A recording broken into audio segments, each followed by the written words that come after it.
Hello again, my name's Gabe Zolna. I want to thank one of my viewers for putting together some interesting statistics, and this is in reference to Obamacare. I also caught a little bit of Fox News this morning, and they were talking about Obamacare, and they're talking about the Supreme Court and what they're going to do sometime in March. And if you recall, if you watch some of my previous recent videos, I said that there's nothing more important than for the Supreme Court to look at Obamacare now instead of in March, because their decision isn't expected until sometime during the end of the summer, June or July.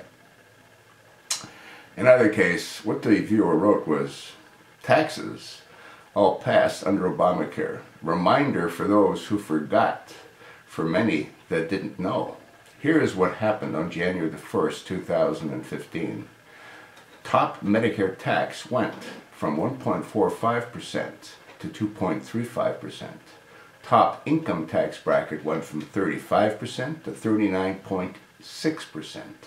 Top income payroll tax went from 37.4% to 52.2%. Capital gain tax went from 15% to 28%. Dividends tax went from 15% to 39.6%. Estate tax went from 0 to 55%. Now what that means is when you pass whatever you want to leave to your family, Uncle Sam's going to take 55% of that. Before it was 0. Remember these facts, these taxes were all passed only with the Democrat votes. No Republicans voted for these taxes. These taxes were all passed under the Affordable Care Act, aka Obamacare. Now one of the questions that I have is, obviously, if Obamacare is deemed to be illegal or dysfunctional and it falls apart, what happens to all these taxes?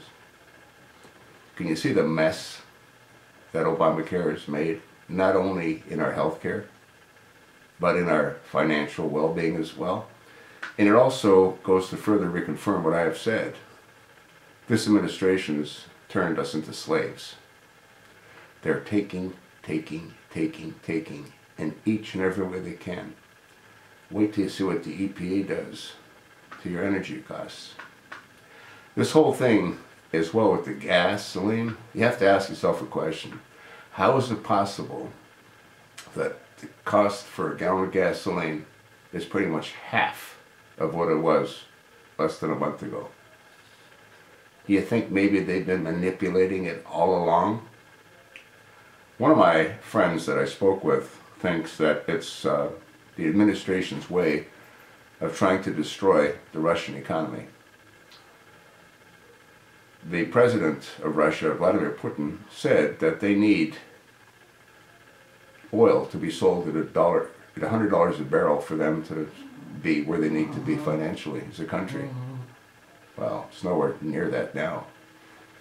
Now, if the government, our government's doing this intentionally, and they're able to do it intentionally by not dipping into the oil reserves, do you not see how they were screwing us all along?